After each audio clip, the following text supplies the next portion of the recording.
welcome to Cycling Insights, the podcast presented by L'Etape Australia by Tour de France, which is your opportunity to ride in Kiama on closed roads in a Tour de France atmosphere and even have the famous red car. Matthew Keenan with you for a special episode, a chat with Spratt. This is it. It's a chat with Spratt. We're going to talk about Le Course and we're going to talk about the Giro, which is about to get underway. Spratty, welcome to your chat. Thank you. Making me feel very special today. Before we get started on Le Course by the Tour de France and the Giro, which starts on Friday, let's talk about Mark Cavendish and his win yesterday, because this time last year, Mark Cavendish was getting ready for this win by training with you and Annemiek van Vleuten. Yeah, I think obviously that's probably the key factor that allowed him to win yesterday. I think he was pretending to get dropped on the Stelvio this time last year, riding with us. But I was watching that stage yesterday and I was in tears at the end watching him take that win, and I think so many were watching that and just, knowing where he's come from. And the other thing that I really, really loved was how many people from different teams you saw congratulating him. And I just thought, wow, I would love to be a rider that's so respected and so admired by so many other people in the peloton that for me, that was something really amazing to see, actually, and just to see all the emotion behind that. And he didn't hold anything back, and I really, really love to see that. And it gave me goosebumps. I thought the emotion was the best part. The fact that he does often let his guard down, and the way he did let his guard down. And sometimes he comes across as a little bit bristly because what you see is what you get. And that's what we actually love about him. And for it to be number 31, but it was a 5-year gap from his last one. Everybody had pretty much given up on him, but Cav hadn't given up on himself, and there's a lesson in that for all of us. Yeah, definitely. Just the resilience and determination to keep going through all of that. And you saw also how happy all his teammates were, and we were sort of laughing. He's hugging one person, then he hugs again the same person, and he sort of was just kept on looking for people to hug. And it was just, also with the last year with COVID, we've sort of gotten used to more low-key celebrations, or, the UCI told us, hugging's banned for a while there, and all of a sudden it's such an emotional moment, and everyone, it's just all that raw emotion of what's happening after the finish. And there's no question in my mind, he is the greatest road sprinter of all time, because he's proven it against 3 generations. The start of his career was at the end of that generation that was being led by Robbie McEwen, and he proved that he could beat those guys. Then he dominated his generation, and he saw off guys like Marcel Kittel. Marcel Kittel started a bit after him and has since retired. He saw off those guys. And now up against the likes of Caleb Ewan and Nasser Bouhanni and so on, he's beating them. Sure, Caleb wasn't there yesterday, but Caleb was there in Belgium, and Cavendish managed to beat him. And if Caleb was there yesterday, Caleb, may well have been in the minor placings behind Mark Cavendish like everybody else. Yeah, I think so. And I think, you even saw, I loved the footage that Cav put up before the stage saying, I won the same finish as however many years ago. And there he is again today on the same finish, winning again. And as you said before, I just think it's such a great lesson for everyone that, you can be down, or you can have periods of your career where you're not as good, but just also finding the right environment and being surrounded by people that believe in you as well can make a big difference as an athlete. The environment is the perfect segue to go across to Le Course by the Tour de France. So what I really liked about Le Course by the Tour de France, it was a brilliant win by Demi Vollering. But for your team, for the Bike Exchange team, you had Grace Brown finished in 5th position. As you were approaching the base of the final climb, the whole team was there, and you had Georgia Williams, and there was also Sarah Roy, who had no chance on the climb, but they were determined to get to the front and help both you and Grace get in the right position before that tight left-hand turn.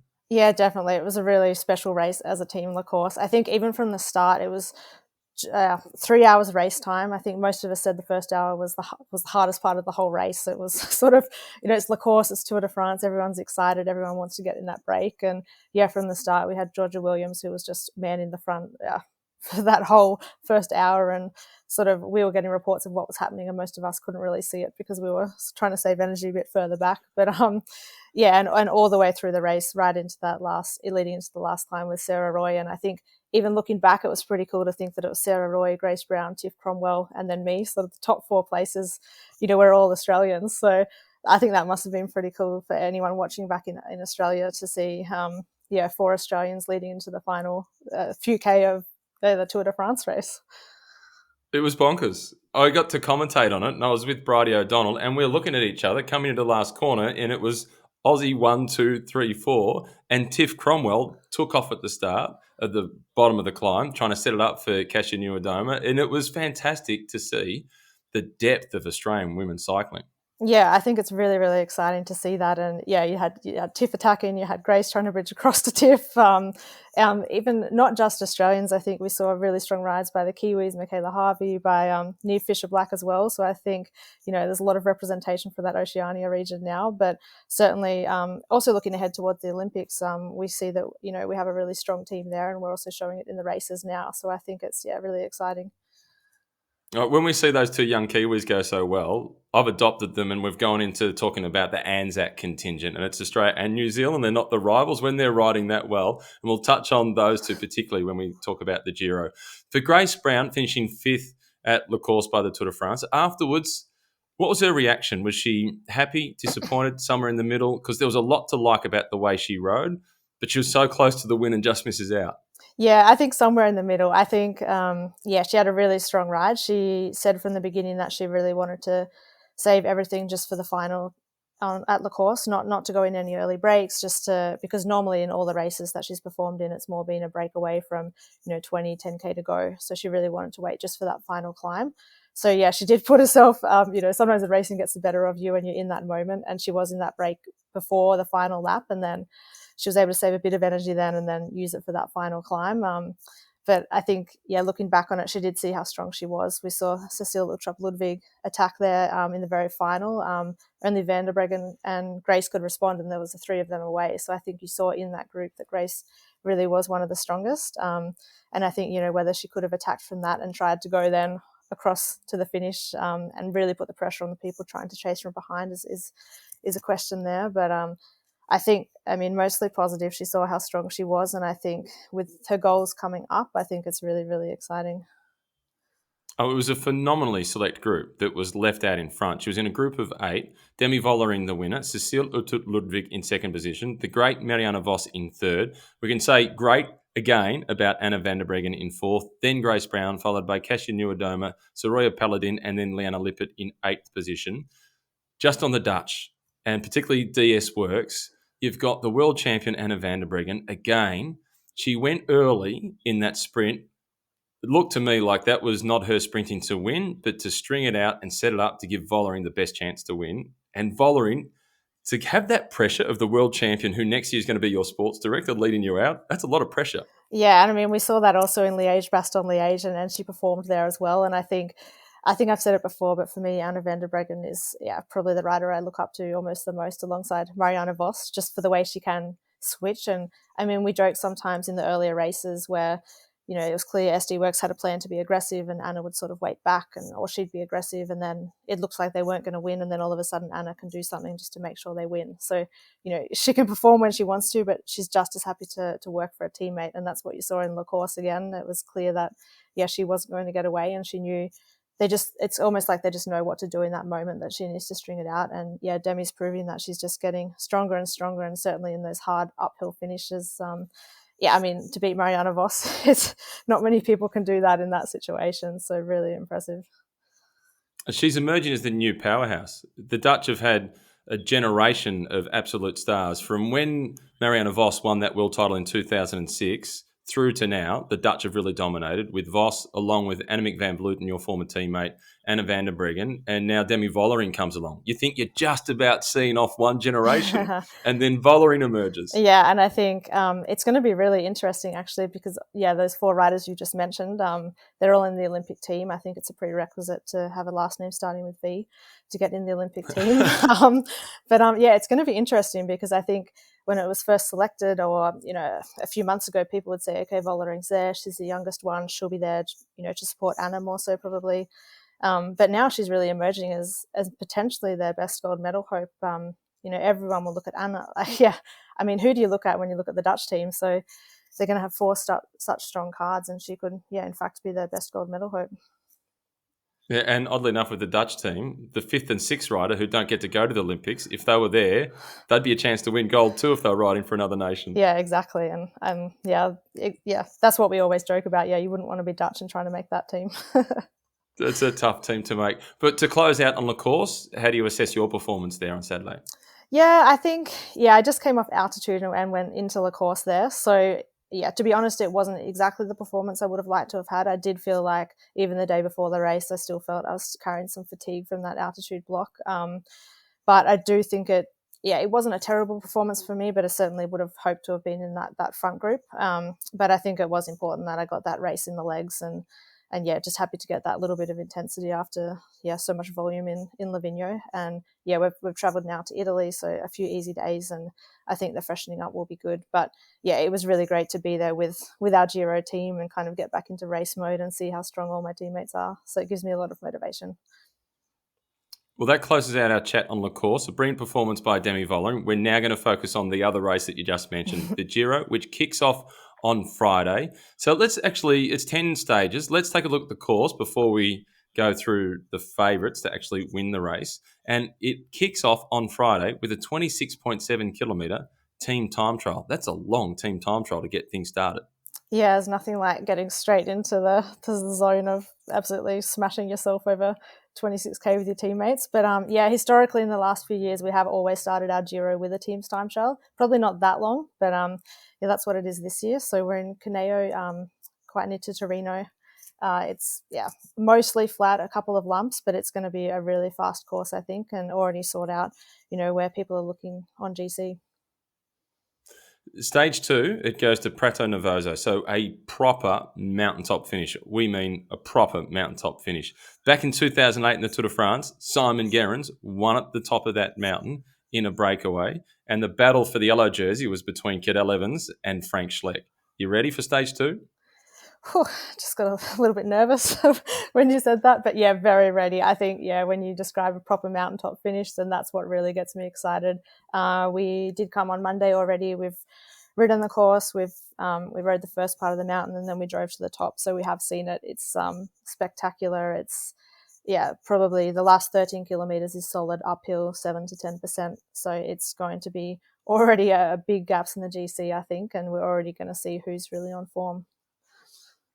Stage 3 to Oviedo, that looks like an opportunity for the breakaway, 135 kilometres. It looks a little too hard for sprinters, perhaps not quite hard enough for the GC to really break up, because the following day, Stage 4, is an individual time trial, 11.2 kilometres. Have you done a recon? I've done a recon, yep. That's something I definitely want to see. And it is the Giro, so they have made that an uphill time trial, which they love to do. So, yeah, it's something you always want to recon and sort of decide what equipment choice you're going to have. And it's just nice to have that in your head and not, you see sometimes teams there on the evening of, Stage 3 going out to check it and decide what they're going to use. So it's nice to already have that in our minds, how it's going to be. And, yeah, again, that's going to be another GC battle. And it climbs up to, I think, almost 2,000 metres. So that altitude training will come into good effect then.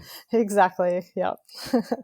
We hope so. Stage 5 and 6, flat stages, opportunities for the sprinters. The name that comes to mind for me, Sarah Roy. Can she win a stage? Yeah, I'd love to see Roy take an opportunity. Actually, all my teammates we're really going in with an opportunistic approach in terms of stages as well. And I think, Roy definitely has an eye on a couple there. The Stage 5 is in Milan, so we expect it to be quite chaotic and almost like Criterium-like, which it often is in that area. The day after, perhaps a little bit more selective, a little bit more bumpy, which could suit Roy more. So, really hoping she can get a result in those stages. Stage 7 is 110 kilometres just about. Looks like another opportunity potentially for the breakaway maybe. Yeah, I think breakaway or puncher. I think we've got the slight uphill finish there, and we have riders like Lizzie Deignan and Mariana Voss who are there more so for the stages. So when I look at those stages, I think that probably has more their name on it. So we'll wait and see. Stage 8, again, an opportunity for the sprinters to Mortigliano, 130 kilometres. Then Stage 9, the penultimate stage, another big day in the mountains, 122 kilometres. Have you done a recon on this stage? So I haven't personally done a recon, but we're fortunate that our sports director, Martin Vespi, he has actually reconned every stage. I spoke to him after he'd done that, and we've already had quite a good and extensive talk and look on that course. I think that's going to be I'd call that the Queen stage. I mean, we've got the really hard uphill finish, almost up into Slovenia, and we've got a hard climb before that as well, quite technical sections. So that's going to be stressful all day, and then a really hard finish. Plus, it's stage 9, so you really see who's been recovering well and looking after themselves throughout the tour. Yeah, the huge fatigue in the legs. And Yeah. then it's stage 10, the final day, 113 kilometres. Do you know much about the course for that one? Yeah, I think, we're not going to be having a nice easy roll celebrating a pink jersey or anything in that stage. I think it's, from what I hear, it's going to be quite selective as well. It's not, GC is not going to be decided until we cross that line on stage 10, another really exciting stage. And as we always joke, or we always say with the Giro, you sort of expect the unexpected in this race. So I'm sure there's going to be a few surprises out there as well.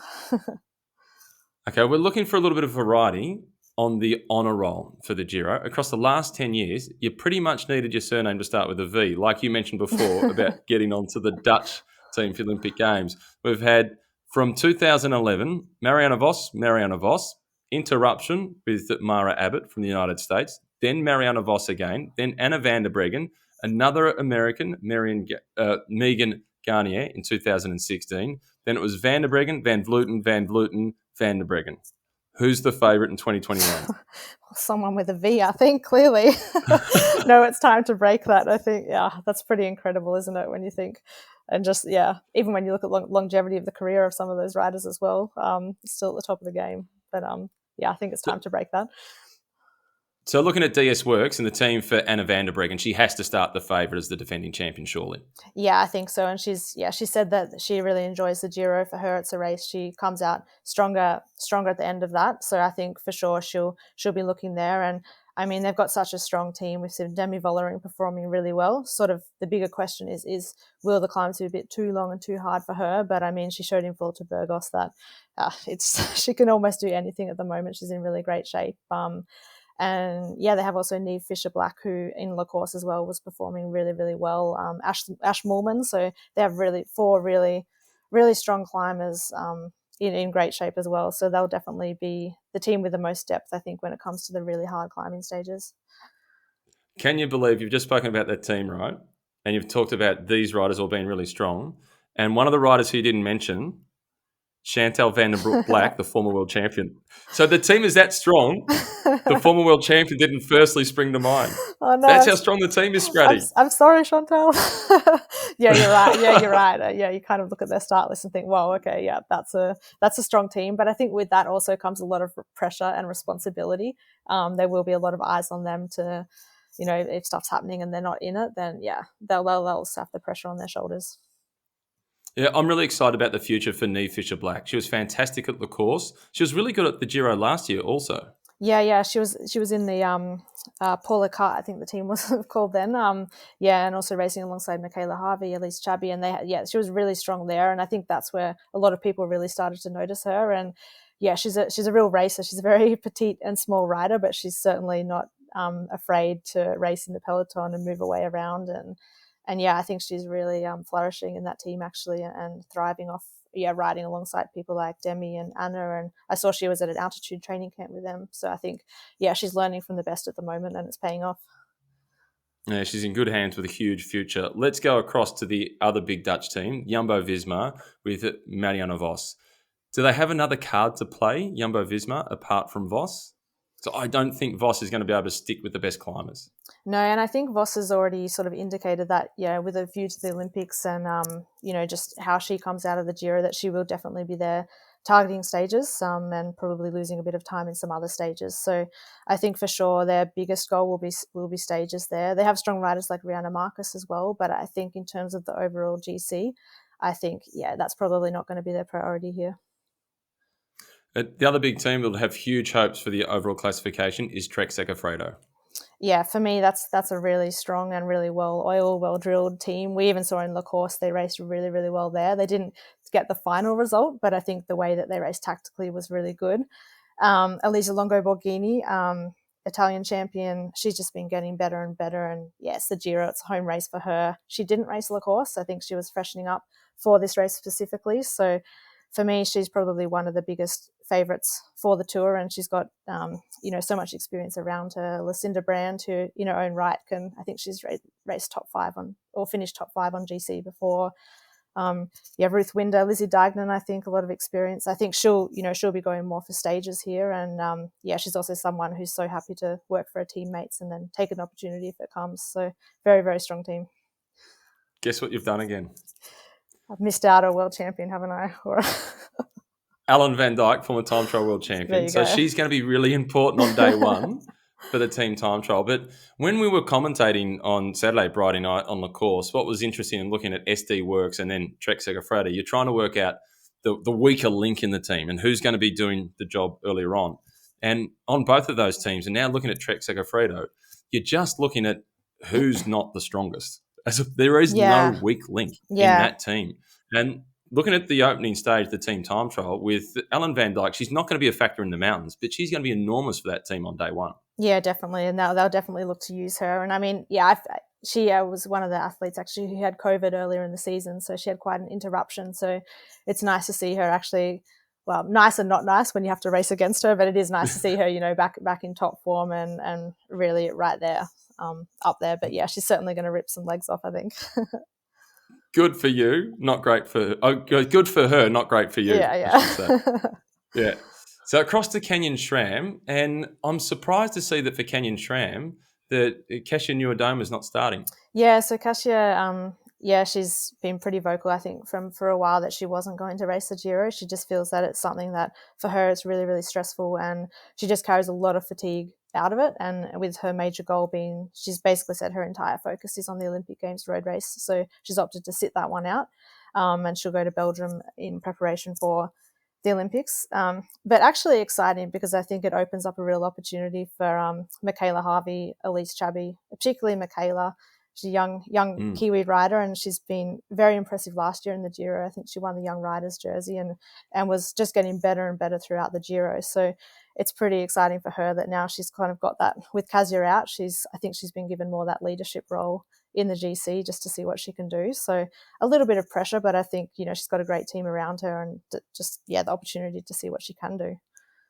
I think she can run top 5, particularly with that time trial being an uphill time trial, 11.2 Ks all uphill. I mean, you could not tailor-make a course in an individual time trial better for Michaela Harvey. Yeah, if it was pancake flat in 11 kilometres, she'd have an allergic reaction. But uphill, she's into it. Yeah, no, I think she'll be fine. And she has a great team around her. Elise Chabbey's been in great form. She'll have a great road captain in Tiff Cromwell there. A lot of experience there as well. Across at Movistar, you spoke about the fact that Nieuwendamer is not riding because of the fatigue she carries out of it and focusing on the Olympics. At Movistar, their big sign in your former teammate, Annemiek van Vleuten, is not racing either to focus on the games. Yeah, so Annemiek, again, decided quite a while ago, and I think, being a little bit scarred from last year as well when she did break her wrist. We were chatting recently and she sent me a photo of the scar on her wrist from last year and said, I look at this and then I remember the stress of last year, and it's a good decision this year not to do it. So she won't be there, which it really could change the dynamic or the way it's raced. I think when Annemiek's there, we used to get into a climb and she goes from the bottom to the top, and there's not so much room for tactics then. So it will be really interesting to see who's going to take control. Will it be a little bit more aggressive in terms of attacks? That's going to be an interesting dynamic to follow in the race. But in terms of their team, I think Katrien Allerud, who was their sort of second on GC in Burgos and was actually quite close to almost winning the thing on that final stage. A really great opportunity for her to step up and see what she can do. So I think she'll get the backing on the GC for that team. And Lee Thomas looks pretty good at the course, and Emma Norsgaard is always a chance for a stage win. Yeah, definitely. Yeah, Emma Norsgaard's been, I think she's almost on the podium in every sort of sprinter stage or race that she's done this year. So, they'll be definitely eyeing off some stage wins with her.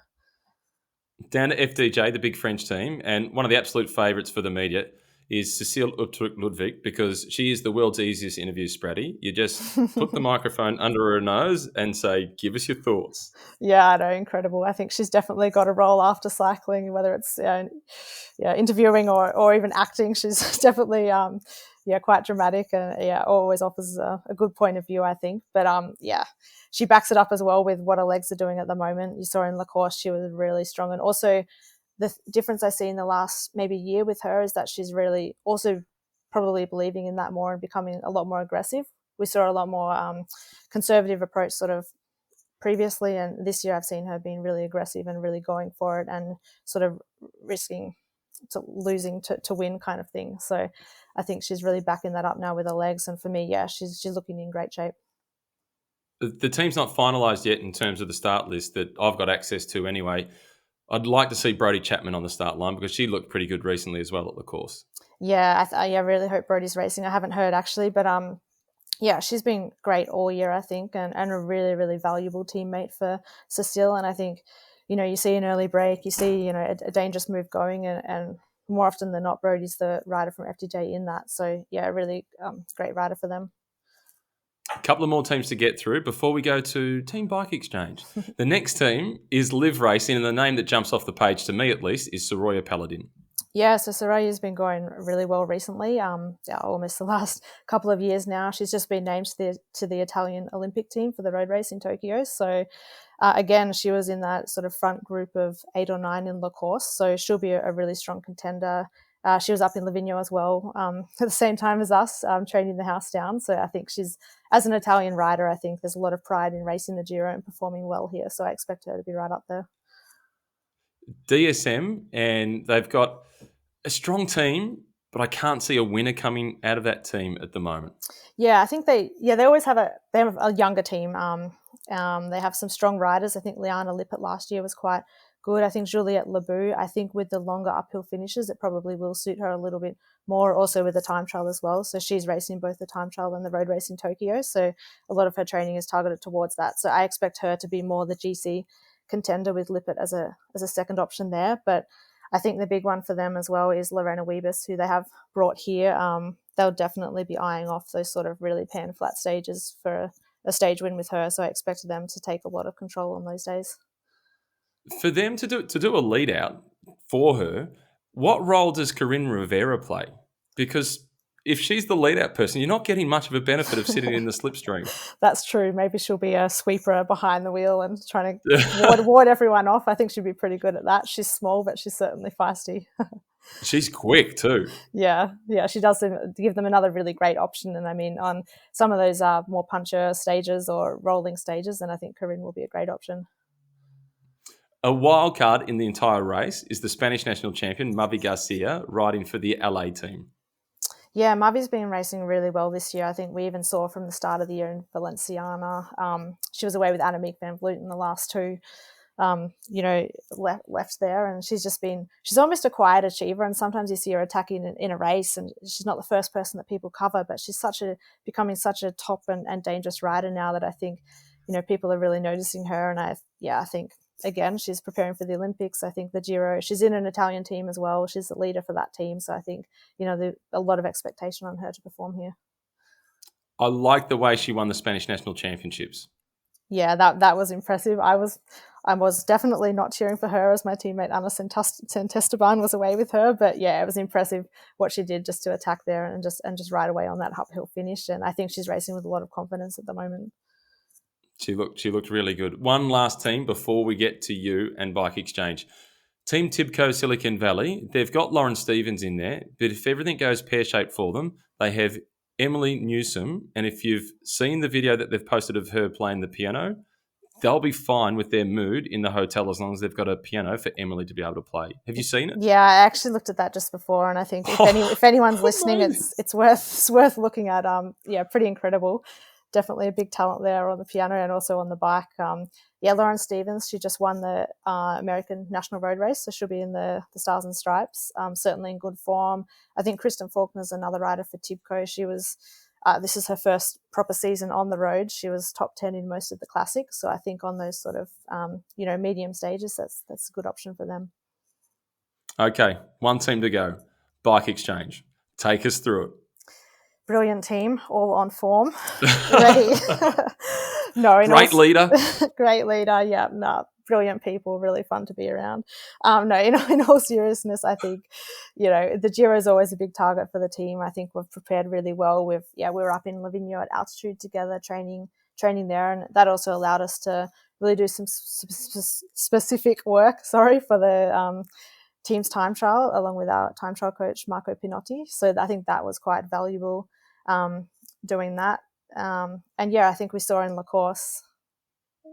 What's Marco like to work with?